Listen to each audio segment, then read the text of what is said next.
iaitu amalan membaca ayatul kursi.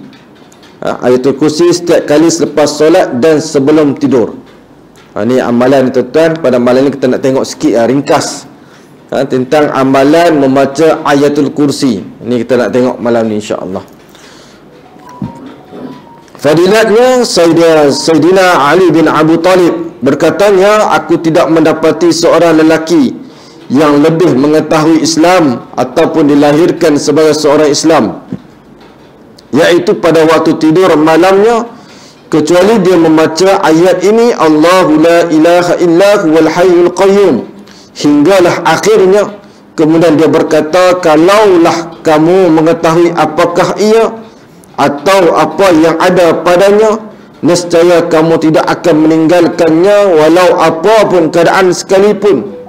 Sesungguhnya Rasulullah sallallahu alaihi wasallam bersabda, dianugerahkan kepadaku dengan ayat Al-Kursi yang diturunkan dari khazanah di bawah arash. Ia tidak pernah diberikan kepada mana-mana Nabi sebelumku. Allahu Akbar, tuan-tuan.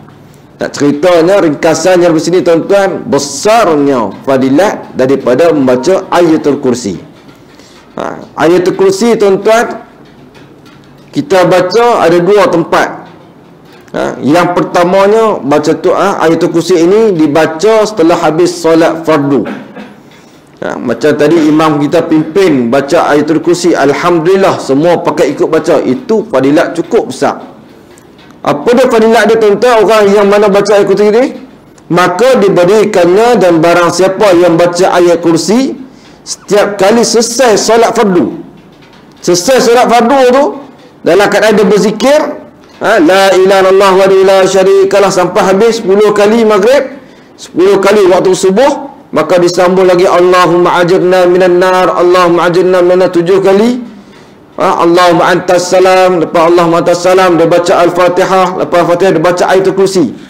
Maka kata Nabi sallallahu alaihi wasallam, tidak ada perkara yang akan menghalangnya untuk masuk ke syurga Allah Subhanahu wa taala. Allahu Akbar. Ayatul kursi kita nak baca, tuan-tuan. Tak ada yang boleh menghalang seseorang itu boleh masuk ke dalam syurga. Maksudnya, siapa yang baca ni, syurgalah tempat dia. Yang mananya untuk masuk ke syurga melainkan kematian. Kita nak masuk syurga, tuan-tuan, kena melalui kematian. Maka bila mana kita mengamalkan ayatul kursi ini, tuan-tuan, maka ia akan memberikan kita kekuatan, iaitu dianugerahkan oleh Allah Subhanahu wa taala masuk ke dalam syurga. Ni bagi amalan kita baca ayatul kursi selepas solat fardu. Jadi kita kalau kalut macam mana sekalipun, tuan-tuan, nak cepat macam mana sekalipun, jangan terlepas untuk kita membaca ayatul kursi. Kita pagi-pagi subuh, tuan-tuan, kelang kabut nak pergi hantar anak, kelang kabut nak pergi pergi kerja dan sebagainya, bagi salam sambil jalan tu boleh baca ayatul kursi. Maksudnya jangan kita tinggal baca ayatul kursi selepasnya solat fardu. Ni, tuan-tuan, besar ganjaran yang Allah nak bagi ni. Yang keduanya, bacaan ayatul kursi ini ketika mana kita sebelum tidur. Sebab tu, tuan-tuan, ayatul kursi ini jadikan amalan sebelum tidur. Tolong baca ayat kursi. Yang pertama kita baca Al-Fatihah, kedua kita baca 3 kul. 3 kul ni, tuan-tuan, bermula daripada Qul Wallahu Ahad. Qul Wallahu Ahad ni baca 3 kali. Qul a'udzu falaq, Qul a'udzu bin nas. Maka dah selesai Qul a'udzu bin nas, terus kita baca ayatul kursi. Ni jangan lupa, tuan-tuan. Dah selesai baca ayatul kursi, barulah kita baca bismillah 21 kali ataupun 41 kali, tuan-tuan. Ni amalan kita kena buat. Ada orang, tuan-tuan, tak dan nak baca bismillah baru 10 kali, dah lena orang, tuan-tuan, berdengkok dah. Baru nak starting, tuan-tuan, letak kepala jalan dah. Ni kita kena set time, tuan-tuan. Maksudnya kita baring ke, kita duduk, sebelum nak miring sebelah kanan, maka jadikan amalan kita baca dulu. Al-Fatihah jangan tinggal. Barang siapa yang membaca ayatul kursi ketika malam tidur, rumah dia, diri dia akan dilindungkan oleh para malaikat. Ada juga kata para ulama, bukan hanya diri dia, bukan hanya rumah dia, maka jiran tetangga dia pun para malaikat akan jaga tuan-tuan bagi orang yang membaca, mengamalkan ayatul kursi sebelum tidur. Sebab tu tuan-tuan, ramainya daripada kalangan kita ni telah menghafal ayatul kursi, maka jadikan ia sebagai amalan. Untuk gangguan, rumah-rumah yang ada gangguan ataupun diri sendiri yang ada gangguan, maka diamalkan ayatul kursi. Bagi orang yang nak memagar rumah, contoh rumah yang ada gangguan, ada makhluk asing dan sebagainya, ni makhluk-makhluk yang ada yang kita tak nampak, maka jadikan dia ayatul kursi. Macam mana nak amalkan ayatul kursi untuk pagar rumah ni? Selalunya diamalkan ataupun dilaksanakan ketika mana nak masuk waktu maghrib. Bila mana tuan-tuan nak sambut waktu maghrib, bila mana dah azan hampir-hampir nak kumandang lah tu, maka buka semua tingkap, buka semua pintu. Kalau kita ada satu pintu, buka satu pintu je lah. Kalau ada tingkap, kita buka tingkap. Lepas tu tuan-tuan, kalau mana ada air, buat air. Ambil air tuan-tuan, letak dalam mangkuk, baca dulu 3 ayat Al-Fatihah, ayat kursi dan sebagainya. Dah selesai dah baca dalam mangkuk, maka ambil mangkuk air yang kita ruqyahkan, yang kita baca tu, berdiri di hadapan pintu rumah kita, pintu utama, bukan pintu dapur. Pintu dapur tak mau, nak pergi pintu yang utama. Maka bila mana azan berkumandang ya, maka ambil air tadi tuan-tuan, renjis. Renjis di mana? Renjis di dalam rumah, bermulanya daripada kiri. Maksudnya kalau kita menghala tengok ke depan, pintu dikeluar, kita tengok keluar, maksudnya kita akan menghala sebelah kiri. Sambil kita renjis, sambil membaca ayatul kursi. Habis ayatul kursi, sambung lagi sampai selesai satu rumah. Sebab apa renjis di tepi? Sebab makhluk ni tuan-tuan, makhluk halus ni, dia tak duduk di tengah-tengah macam kita ni tuan-tuan. Makhluk halus ni tuan-tuan, jin, syaitan dan iblis ni, dia akan duduk di dinding. Dia akan duduk di penjuru-penjuru dinding. Ni tuan-tuan, yang diajarkan oleh guru saya. Maka renjis ni tuan-tuan, termasuklah dalam bilik air sekali pun kita boleh renjis, tak ada masalah. Cuma kita duduk di luar, cuma renjis ke dalam saja. Jangan makan pusing, masuk bilik, masuk dapur, sampailah bertemu semula pintu utama yang kita mula tadi tuan-tuan. Maka renjis sampailah depan rumah kita renjis. InsyaAllah jika ada benda-benda asing, makhluk-makhluk Allah ini, makhluk-makhluk jin, syaitan dan iblis, maka dia akan keluar tuan-tuan. Niat dalam hati nak mengeluarkan mereka ni semua keluar daripada rumah kita, daripada mengganggu rumah kita. Ni berkatnya tuan-tuan bacaan ayatul kursi. Sama juga kalau mana orang yang ada gangguan, maka dibaca juga ayatul kursi ini dan dihembuslah di bubun dia. Bubun ni tuan-tuan, anak-anak kecil kita, cucu kita tuan-tuan menangis tengah malam, bacalah ayatul kursi. Besarnya ganjaran, besarnya kelebihan ayatul kursi ni tuan-tuan. Maka jadikan sebagai amalan kita, sebagai membaca ayatul kursi. Nak keluar rumah pun baca ayatul kursi sebagai pelindung diri kita tuan-tuan. Ni besar di antaranya fadilat, di antaranya membaca ayatul kursi. Maka tuan-tuan, sampaikanlah kepada isteri kita, anak-anak kita, ajarlah kepada semua sahabat-sahabat kita supaya mana dapat mengamalkan membaca daripada surah Al-Baqarah, iaitu ayatul kursi, insya-Allah. Jadi tuan-tuan rahmati Allah, saya sampaikan amalan ini untuk tuan-tuan jadikan sebagai amalan, insya-Allah. Tuan-tuan rahmati Allah Subhanahu wa taala, insya-Allah kita tengok kitab yang kedua, iaitu kitab Nota Ajar Seorang Mukmin. Iaitu kitab ini masih lagi menceritakan kepada kita bagaimana perjalanan kehidupan kita sebelum mana kita untuk menghadap di hadapan Allah Subhanahu wa taala. Dan insya-Allah pada malam ini tuan-tuan, kita bawa topik yang baru, iaitu topik sabar, jalan meraih darjat takwa. Hidup kita tuan-tuan kenalah banyak bersabar. Kita nak dapat sifat takwa, kita nak dapat seorang yang beriman, maka takwa ni cukup penting tuan-tuan, nak dapat darjat takwa. Dalam bulan Ramadan banyak cerita pasal takwa. Sebab tu tuan-tuan, bila cakap bulan Ramadan ni, takwa ni, bukan kita nak tengok seseorang tu takwa ataupun tidak dalam bulan Ramadan, tetapi nak tengok takwa ni selepas habis Ramadan. Nak tengok mana takwa ataupun tidak, tengok selepas Ramadan, bukan tengok dalam bulan Ramadan. Kalau dalam bulan Ramadan, tuan-tuan, semua orang takwa. 5 waktu, tuan-tuan, 5 waktu dia ada. Tapi bila mana habis Ramadan, dia tak ada dah, tuan-tuan, hilang dah. Maka bila mana hilang, tu tak ada sifat takwa. Tapi kalau mana bulan Ramadan dia boleh datang, tuan-tuan, solat berjemaah, boleh duduk dalam majlis ilmu, walaupun dia letih macam mana pun dia datang, walaupun macam mana pun dia sampai rumah Allah, maksudnya, tuan-tuan, dia dah dapat sifat takwa dalam diri dia, tuan-tuan. Ini hebat bagi orang yang dapat sifat takwa. Yang mananya akhirat adalah hari setelah mana kematian yang wajib diyakini kebenarannya oleh setiap orang yang beriman kepada Allah Subhanahu wa taala. Orang yang beriman, dia wajib ke atas dia percaya adanya hari akhirat. Ini, tuan-tuan, kena percaya sungguh-sungguh. Kita duduk dalam dunia ni, selepas habis dunia kita akan duduk di alam barzah. Bila habis esok, tuan-tuan, alam barzah, kita akan duduk alam akhirat. Alam akhirat ni wujud tak? Wujud. Kita kena percaya. Orang beriman pasti kena percaya, tuan-tuan. Wajib ke atasnya percaya. Dan hari itulah hari pembalasan semuanya amal perbuatan manusia. Bila mana akhirat, semua ni, tuan-tuan, dimatikan dan dibangunkan semula oleh Allah Subhanahu wa taala. Iaitu dibangunkan di padang mahsyar, iaitu dinamakan hari akhirat. Untuk apa? Pembalasan. Ni masa dia, tuan-tuan. Masa ni akan dibangunkan oleh Allah Subhanahu wa taala. Semua akan dibangunkan. Semua makhluk Allah Subhanahu wa taala akan dibangunkan. Semua akan dibangunkan, tuan-tuan.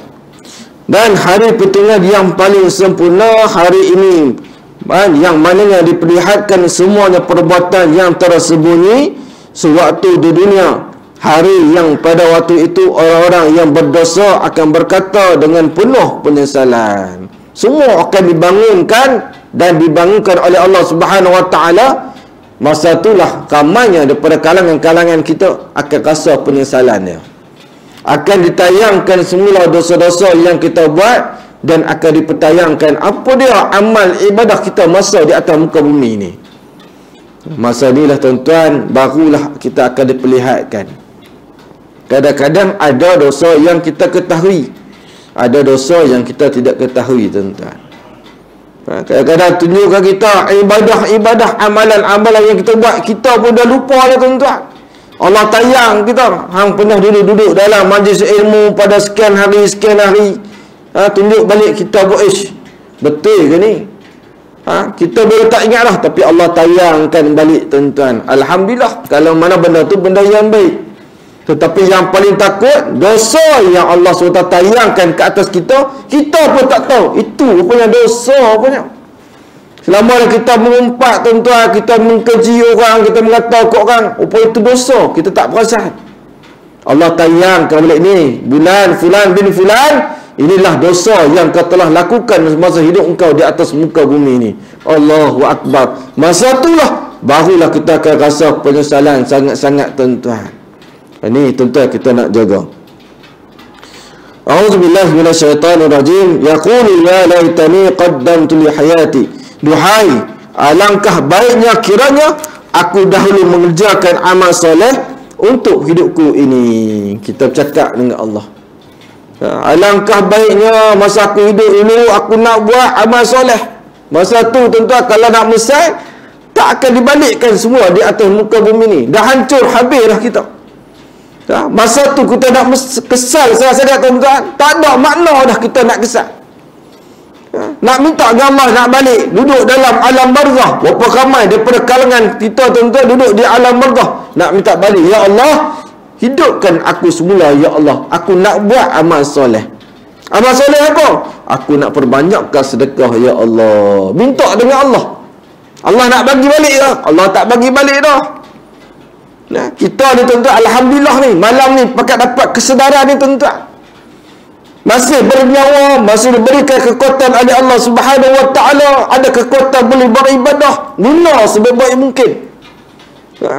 Buat sepenuhnya hati kita, tuan-tuan, nak beribadah pada Allah, jangan kira pasal orang. Kita dok tuan-tuan, baru nak buat elok sikit. Tak mau ustaz buat lebih-lebih lagi. Orang kata saya nak tunjuk kat orang. Tok usah dah kira pasal orang. Kadang kita nak pakai jubah, tak payah ustaz pakai jubah. Sekali orang kata baru berapa hari pun nak pakai jubah. Tak usah dah kira pasal orang tuan-tuan. Sebab apa benda ni kita dengan Allah Subhanahu Wa Taala. Kalau kita dah kira pasal orang, sama bila pun kita tak buat. Ni tuan-tuan.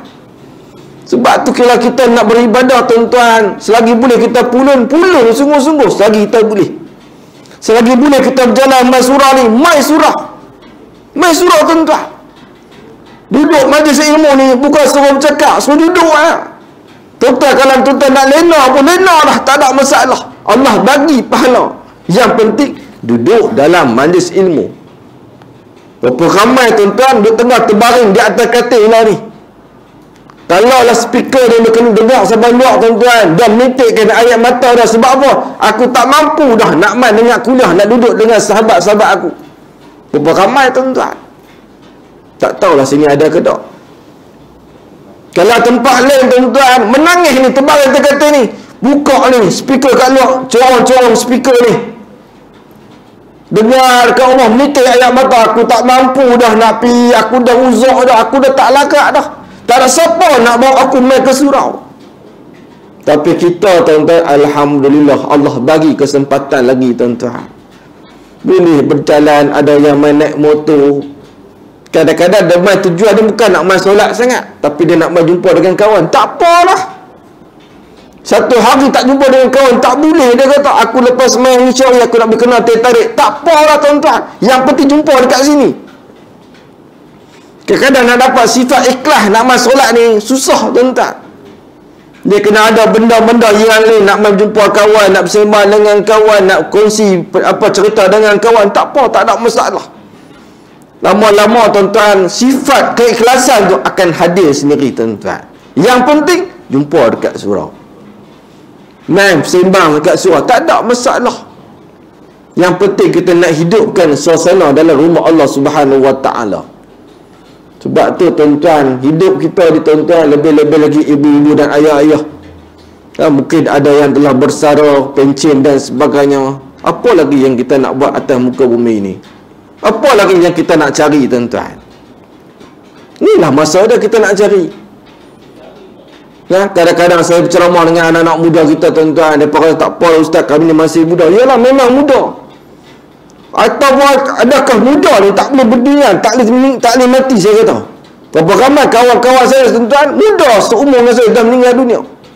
Daripada dengar, daripada diam tuan-tuan. Maksudnya apa? Ibadah ni daripada muda kena buat dah. Tapi kalau mana kita tuan-tuan baru dapat keinsafan, baru dapat nak bertaubat, baru dapat kesedaran diri kita, tak apa tuan-tuan, alhamdulillah. Sebelum mana kita terlambat tuan-tuan, biarlah adanya kesedaran dalam hidup kita. Sebab tu kita kena ingat dalam hidup kita tuan-tuan, kita bukan hidup selama-lamanya di atas muka bumi ini. Makanya seharusnya setiap Muslim yang sentiasa menitik beratkan soalnya keselamatan dirinya, benar-benar memberikan perhatian besar dalam mempersiapkan diri dan mengumpulkan bekal untuk menghadapi hari yang kekal abadi ini. Dan ini karenanya pada hakikatnya hari inilah masa depan dan hari esok manusia yang sesungguhnya, yang kedatangan hari tersebut sangat cepat seiringnya dengan cepat berlalunya usia manusia. Allahu Akbar tuan-tuan. Usia kita semakin hari semakin meningkat. Duduk dalam bulan Muharram, baru ni kita masuk tahun baru, kita kena ingat meningkat lagi usia kita tuan-tuan. Tetapi yang kita duk nampak tuan-tuan apa dia? 1 Januari 2023 baru naik usia kita. Sedangkan tahun Islam 1 Muharram tuan-tuan 1444 tu adalah tahun Islam, meningkat usia kita. Tahun demi tahun meningkat usia kita tuan-tuan. Bukan selagi muda, tetapi kita semakin ke arah tua tuan-tuan. Bila mana ke arah tua, maka kita kena perbanyakkan, meningkatkan lagi amal ibadah kita pada Allah Subhanahu Wa Taala. Allah Subhanahu Wa Taala berfirman, ya ayyuhalladzina amanu taqullaha wal tanzur nafsun ma qaddamat liqad wattaqullaha innallaha khabirum bima ta'malun. Hai Orang-orang yang beriman, kata Allah Subhanahu wa taala, bertakwalah kepada Allah dan hendaklah setiap diri memperhatikan apa yang telah dibuatkannya untuk hari esok, yakni akhirat, dan bertakwalah kepada Allah. Sesungguhnya Allah Maha mengetahui apa yang kamu kerjakan. Ni Allah sebut tuan-tuan dalam surah Al-Hasr. Yang mana ni tuan-tuan, bagaimana orang yang bertakwa ni, dia kena mempersiapkan diri dia bila mana untuk dibangunkan di akhirat kelak. Nak persiapkan bagaimana? Ni masa hidup kita ni lah kita nak mempersiapkan diri kita tuan-tuan. Kena aturkan kehidupan kita, kena aturkan masa kita tuan-tuan. Apa yang kita aturkan ni semuanya akan dipertanggungjawabkan di hadapan Allah. Masa yang kita ada, kita sebagai suami tuan-tuan, apa yang telah kita buat pada ahli keluarga kita, kita sebagai ibu, sebagai isteri, apa yang kita telah korbankan diri kita kepada keluarga kita, semua tu akan ditanya oleh Allah Subhanahu wa taala. Kita sebagai anak, bagaimana tanggungjawab kita sebagai anak dengan mak ayah kita? Kalaulah mak ayah telah meninggal dunia, adakah perhubungan kita akan terputus mata tu? Tak tuan-tuan. Walaupun mak ayah dah meninggal dunia, kita di atas muka bumi ini tuan-tuan, sebagai anak masih ada kontak dengan mak ayah kita. Apa yang ibadah anak dia buat masa hidup dia, mak ayah akan dapat. Tu kita kena yakin. Kita buat, kita datang solat dengan ceramah, mak ayah tuan-tuan, Allah berikan keberkatan ke atas dan duduk di alam barzah. Orang yang duduk dalam majlis ilmu ni, Allah ampunkan dosa-dosa dia. Dah habis dah dosa dia diampunkan oleh Allah. Maka tanya sahabat Nabi, ya Rasulullah, kalau dah habis dah dosa aku ya Rasulullah, bagaimana ya Rasulullah? Maka kata Nabi SAW, bila habis dah dosa kamu, maka akan diampunkan semula dosa ayah ibu dan ayah kamu. Ni duduk dalam majlis ilmu ni tuan-tuan. Sebab tu saya pernah berpesan, apa yang kita buat, amal ibadah yang kita buat, pahala-pahala bacaan Yasin, pahala-pahala baca Quran, sampaikan kepada mak ayah kita tuan-tuan. Walaupun mak ayah kita ni meninggal dah berpuluh-puluh tahun, tapi mereka tetap menjadi mak ayah kita. Saya setahun dah mak ayah saya pergi tuan-tuan, sampailah terkenang apa yang dia buat kat atas kita, apa yang dia masak atas kita, apa nasihat dia, apa doa dia, masih terkenang dalam pemikiran kita. Sebab tu bila mana kita buat sesuatu benda, kita berdoa, kita buat amal ibadah, kita baca surah-surah Yasin, baca Al-Quran, maka niat, ya Allah, sampaikan pahala bacaan aku ini ya Allah, sampaikanlah pahala sedekah aku ini ya Allah, teruslah kepada mak ayahku ya Allah. Sampai tak? Sampai. Mak ayah duduk dalam kubur, cekah kubur, kita lupa saat tuan-tuan, gelap semula tuan-tuan, tiba-tiba cakap pula tanya mak ayah kita, wahai Allah, bagaimana ya Allah, tiba-tiba jadi cekah macam ni ya Allah. Ni di atasnya istighfar daripada kalangan anak-anak kamu. Kita istighfar tuan-tuan, mak ayah kita pun diampunkan dosa-dosa. Sebab tu tuan-tuan, kita kena buat persediaan nak bertemu dengan hari akhirat ni tuan-tuan. Wallahu a'lam, kita pun tak tahu, ni rahsia Allah. Sebelum nak pergi ke akhirat, kita nak duduk dalam alam barzah. Alam barzah pun satu dugaan besar, duduk dalam alam barzah. Yang bercakap belum tentu lagi tuan-tuan, semua orang akan bertemu dengan alam barzah. Sebab tu persediaan kita nak duduk di alam barzah tuan-tuan, pastikan kita selamat di alam barzah, maka selamat dah di alam akhirat. Kalau alam barzah kita tak selamat, Allahu Akbar, alam akhirat lebih teruk lagi tuan-tuan.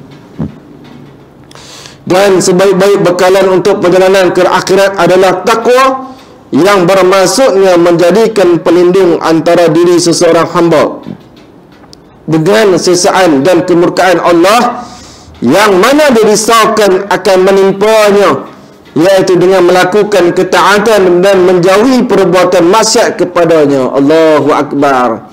Takwa itu apa? Apa yang Allah suruh kita buat, apa yang Allah larang kita tinggal. Itu sifat takwa. Mudah tak? Mudah sungguh. Allah larang, tak usah buat. Tapi yang Allah suruh ni, tu yang kita kena buat.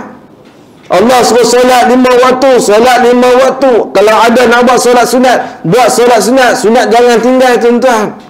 Perbanyakkan sedekah, itu yang Allah suruh kita bersedekah. Apa yang baik suruh baca Quran, kita baca Quran.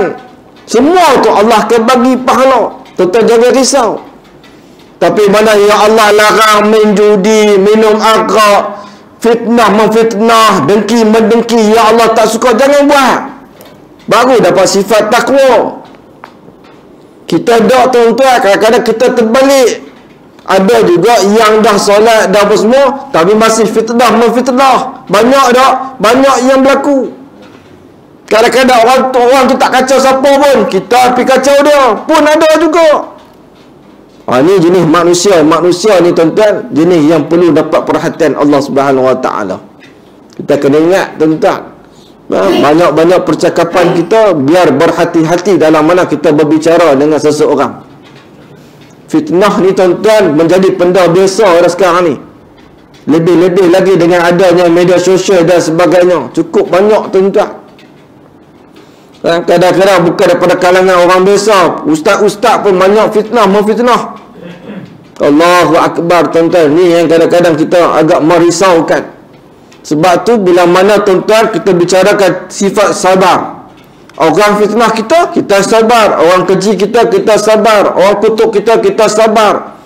Orang tak suka kita, kita sabar, tuan-tuan. Banyakkan bersabar. Orang tak suka kita tak ada masalah. Yang kita takut, Allah tak suka kita. Kalau orang tak nak kawan dengan kita, tak ada masalah. Yang penting kita ada dengan Allah. Kadang-kadang kita susah hati, tuan-tuan. Kawan tak mau bercakap dengan kita.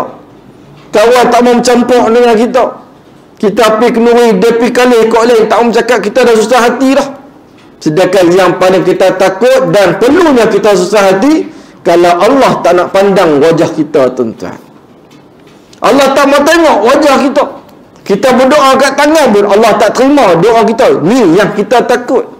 Ni yang kita kena selidik. Kenapa Allah tak mau tengok wajah aku? Kenapa Allah tak makbul doa aku? Tu yang kita kena fikir. Sebab tu, tuan-tuan rahmati Allah Subhanahu Wa Taala, nak dapatnya sifat takwa, apa yang Allah suruh buat, kita pakat-pakat buat. Yang mana Allah larang, tak usah buat. Selesai masalah, tuan-tuan. Cukup mudah kita dapat sifat takwa.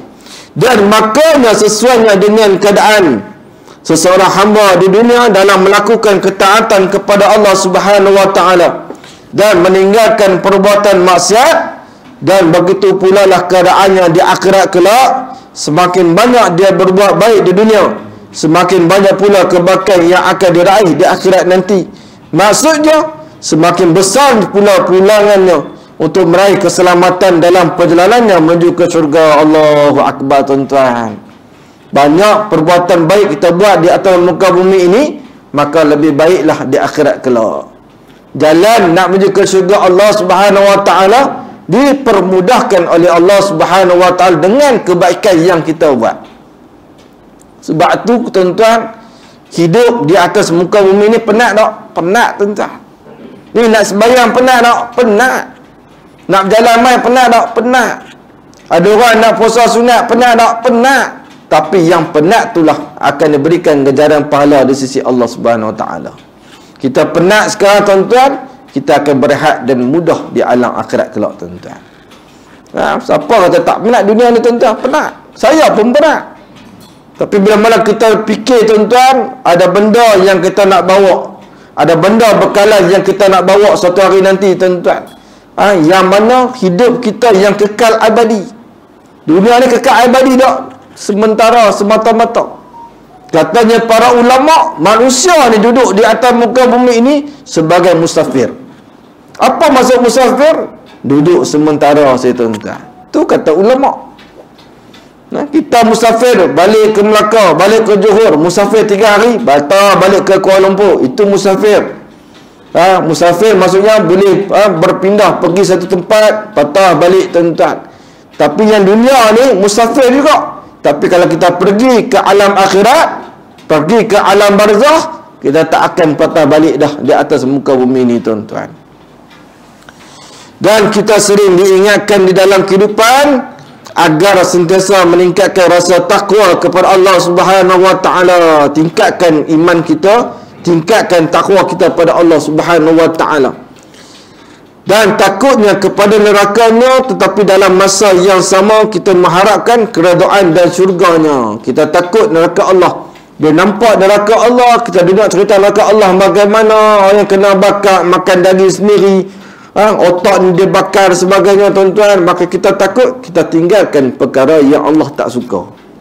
Jangan buat benda yang berdosa, dan kurangkan dan tinggalkanlah benda yang berdosa, tuan-tuan. Contohnya, tuan-tuan, banyak daripada kalangan-kalangan di luar sana, tuan-tuan, sambil melengah-lengahkan waktu solat. Ni satu perkara yang besar waktu dah ke? Oh, awal sekarang ni. Saya ingatlah 40, 35. Sikit lagi, tuan-tuan. Jadi bila mana, tuan-tuan, benda yang berdosa, kita minta dengan Allah, ya Allah, lindungkan diri aku, ya Allah, daripada melakukan dosa-dosa padamu. Minta Allah jaga diri kita. Nak minta Allah jaga iman kita. Sebab tu kita dah baca Allahumma hayna bil iman wa amitna bil iman wa syurna bil iman wa adkhilna al jannata bil iman bi rahmatika ya arhamar rahimin. Kita nak baca doa, tuan-tuan. Allah nak jaga iman kita.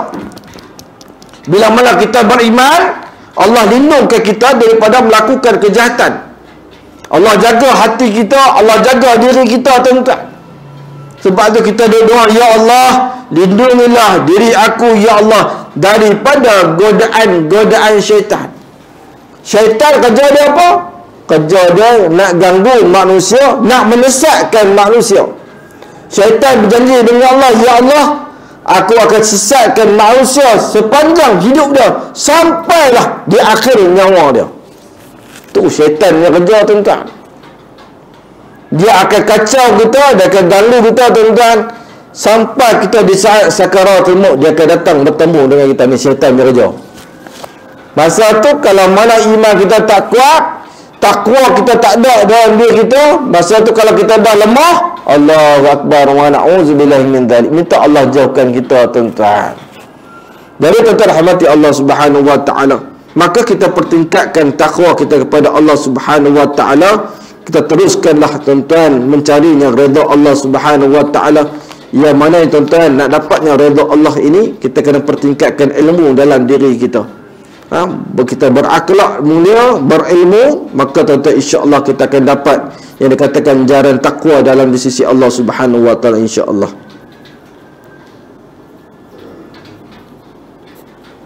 Dan insya-Allah, tuan-tuan rahmati Allah Subhanahu wa taala, kita akan berhenti di sini, tuan-tuan, dan masuk dah waktu insya. Jadi insya-Allah kita akan sambung lagi di antara sabar dalam meraih darjat takwa, tuan-tuan. Jadi tuan-tuan rahmati Allah Subhanahu wa taala, moga-moga, tuan-tuan, pertemuan kita pada malam ini, tuan-tuan, dua kitab yang kita bawa pada malam ini, moga-moga adanya manfaatnya, dan juga moga-moga, tuan-tuan, kita dapat pengajaran daripada apa yang disampaikan, insya-Allah. Jadi tuan-tuan, kita ambil kesempatan secara ringkasnya pada malam ini. Saya akan memimpin bacaan doa, tuan-tuan. Tuan-tuan aminkan doa ini. Moga-moga, tuan-tuan, ada hadirin hadirat yang ada pada malam ini, iaitu daripada kalangan daripada orang yang soleh, orang yang beriman. Bila mana dia mengaminkan doa ini, tuan-tuan, semua yang akan dapat manfaat daripada amin orang yang soleh itu, tuan-tuan. Jadi tuan-tuan boleh selitkan doa, tuan-tuan. Mungkin ada permintaan-permintaan, tuan-tuan, kepada Allah. Maka tuan-tuan selitkan doa, tuan-tuan, ketika mana saya cakap, ya Allah, adanya daripada kalangan kami ini yang mohonkan sesuatu kepada Engkau, mohon makbulkanlah permintaan kami, ya Allah. Maka tuan-tuan mintalah apa yang tuan-tuan nak minta. Sebab tuan-tuan kena ingat, duduk dalam majlis ilmu ini bukan kita saja yang ada dalam majlis ilmu. Para malaikat duduk bersama-sama dengan kita, tuan-tuan. Kita tak nampak malaikat duduk dengan kita. Dia sedang memerhatikan wajah-wajah kita, tuan-tuan. Sedang mencatatkan kebaikan-kebaikan yang kita buat. Sedang mentengok dalam hati kita, tuan-tuan. Maka masa inilah kita berdoa pada Allah. Tempat yang terbaik, doa yang mustajab adalah bila berada ke dalam majlis-majlis ilmu yang dikatakan taman syurga Allah Subhanahu wa taala. A'udzubillahi samil alim minasyaitonir rajim. Bismillahirrahmanirrahim. Alhamdulillahirabbil alamin wassalatu wassalamu ala asyrafil anbiya'i wal mursalin wa ala alihi wa sahbihi ajma'in. Allahumma salli wa sallim ala sayyidina Muhammad wa ala ali sayyidina Muhammad. Allahumma ighfir lana dhunubana wa liwalidina warhamhuma kama rabbawna shaghira. Ya Allah ya Rahman ya Rahim, asyhadu an la ilaha illallah wa asyhadu anna Muhammadan Rasulullah. La hawla wa la quwwata illa billahil aliyyil azim.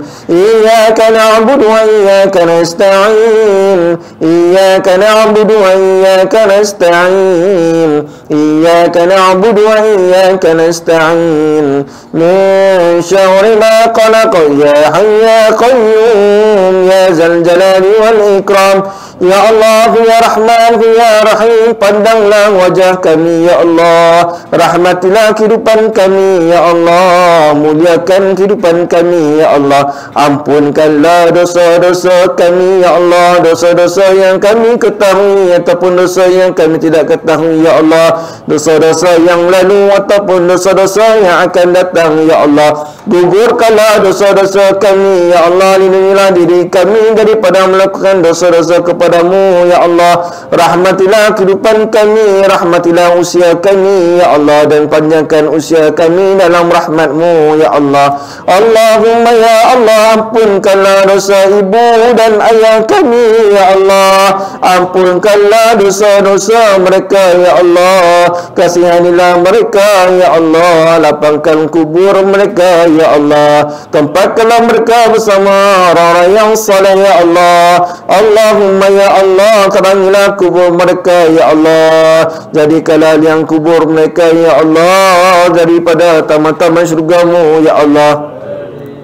Allahumma ya Allah, seringkali kami bermimpi wajah ibu dan ayah kami dalam mimpi kami ya Allah. Tanda rindunya kami pada ibu dan ayah kami ya Allah, tanda sayangnya kami pada ibu dan ayah kami ya Allah. Jadikanlah segala pahala ibadah kami, pahala kebaikan kami ya Allah, sampaikan kepada mereka berdua ya Allah. Allahumma ya Allah, terimalah segala amal ibadah mereka semasa hidup mereka ya Allah. Jika ada salah dan silapnya, mohon kau ampun dan kau maafkanlah mereka ya Allah. Mereka juga ya Allah lemah dalam agama dan jahil dalam agama ya Allah. Allahumma ya Allah, berlembut dan bermanjalah dengan ibu dan ayah kami di alam barzah ya Allah. Kasihanilah mereka ya Allah, kasihanilah mereka ya Allah. Ya Allah, kami mohon padamu ya Allah, terimalah segala amal ibadah masa hidup mereka di atas muka bumi ini ya Allah. Allahumma ya Allah, ampunkanlah dosa pasangan hidup kami ya Allah, ampunkanlah dosa isteri kami ya Allah, kasihanilah isteri kami ya Allah, sihatkanlah tubuh badan isteri kami ya Allah, rahmatilah usia isteri kami ya Allah. Jadikanlah isteri kami ini isteri yang salihah, ibu yang salihah kepada anak-anak kami ya Allah. Muliakanlah kehidupan isteri kami ya Allah yang melahirkan zuriat kami ya Allah. Kekurniakanlah pahala yang berlipat ganda kepada mereka ya Allah. Allahumma ya Allah ya Rahman ya Rahim, ampunkanlah dosa anak-anak kami ya Allah, rahmatilah kehidupan anak-anak kami ya Allah, muliakanlah hidup mereka ya Allah, kasihanilah mereka ya Allah. Jadilah kalangan mereka ini anak yang saleh dan salihah, anak penyejuk mata hati kami ya Allah. Jadikanlah daripada kalangan mereka ini ya Allah anak yang pencintakan kepada Al-Quran, anak yang ya Allah seorang penghafaz Al-Quran, anak yang ya Allah menjadi seorang alim dalam beragama ya Allah. Allahumma ya Allah, berilah kerja cermelang kepada anak-anak kami ya Allah, bukan hanya cermelang di dunia, maka ya Allah lebih cermelang di akhirat kelak ya Allah.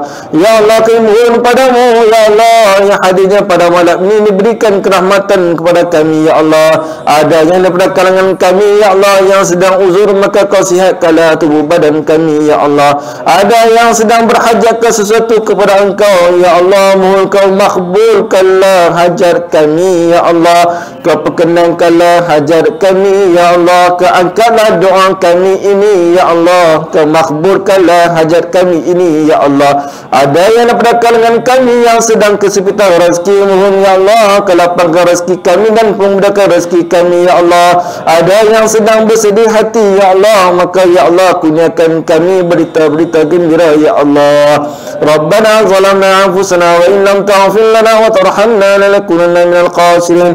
Rabbi ja'alna muqimas salah wa min zurriyyatina rabbana taqabbal du'a. Allahumma rabbana atina fid dunya hasanah wa fil akhirati hasanah wa qina azaban nar wa qina azab qubur wa qina azab masyar. Allahumma atim lana bihusnil khatimah wa la ta'tim alaina ya Allah bisu'il khatimah. Wa sallallahu ala sayyidina Muhammadin nabiyil ummi wa ala alihi wa sahbihi ajma'in walhamdulillahi rabbil alamin. InsyaAllah tuan-tuan rahmati Allah Subhanahu Wa Taala, saya mohon maaf jika ada salah dan silap sepanjang mana kuliah saya, penyampaian saya ini yang tidak menyedak hati tuan-tuan, yang saya tidak bermaksud pada siapa yang baik itu semua daripada Allah Subhanahu Wa Taala. Yang jahil itu, kelemahan itu adalah kelemahan dia sendiri. Wallahu alam. Wassalamualaikum warahmatullahi wabarakatuh.